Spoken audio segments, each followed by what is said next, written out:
My name is Dr. Stacy Holl. I'm an internal medicine physician at Grand Itasca Clinic and Hospital. Typically, I see patients who are a little bit older. My average patient is probably in their 50s or 60s. My patients probably range in age from about age 18 all the way up to 102. Vitamins and minerals are important because our bodies need them for their normal processes. All kinds of different things happen in our bodies, and they require nutrients of different sources in order to make those processes happen. Some of the nutrients we're able to make in our body, and some of them we have to get from outside sources, such as foods, supplements, and then we can use them in the same processes in our body. For women, as we age, we do tend to lose bone density, and some of the nutrients that we need to be sure we're getting are enough calcium, enough vitamin D. Additionally, magnesium and phosphorus play important roles in bone density and bone health in general. Younger women who are having regular menstrual periods need to have sometimes some supplementation with iron.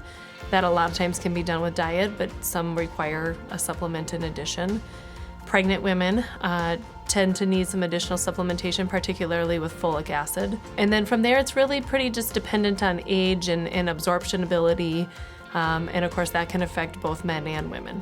So the foods that have the most vitamins and minerals in them tend to be foods that we already know are healthy for us. This includes things like fruits and vegetables, particularly those that are brighter in color.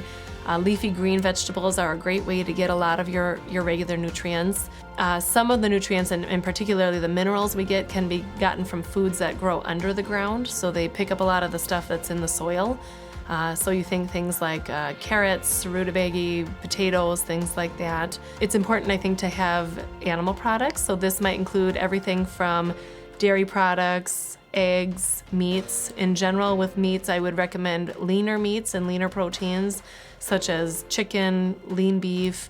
Avoiding too much red meat, I think, is important, and limiting it typically to about 2 servings a week or less is good. The safety of dietary supplements is variable. In general, the supplement industry is not regulated. There is no one who can step in and say this is safe or this is not safe. That's mandated. A couple of the ways that you can verify whether your supplements are safe or not are to use some of the organizations that do look at these supplements. One of those is the U.S. Pharmacopoeia. It's labeled with USP, so if you've ever seen USP on a bottle of supplements or minerals, that means that it's certified by them, and they have certified that it has what it says it's going to have in it, and ideally not other things. Another one is consumerlab.com, and it's kind of like a Consumer Reports, but for supplements. My recommendation would be that if you're going to take supplements, that you kind of verify through one of these organizations, and a lot of them do say right on the bottle that they participate in these kind of studies. So ensuring that you're getting the right amount is difficult. There are some tests that your doctor can do, such as checking for your iron level, checking for your vitamin B12 level.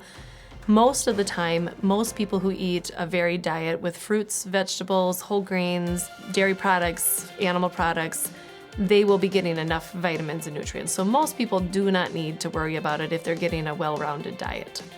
There are a small group, and I would recommend talking with your physician or provider to determine if you fall into one of the groups that might need some additional supplementation.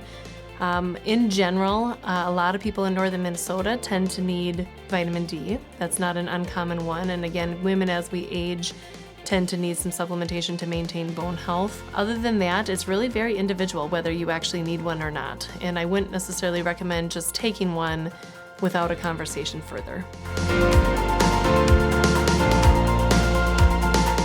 Grand Itasca Clinic and Hospital, your partner in health.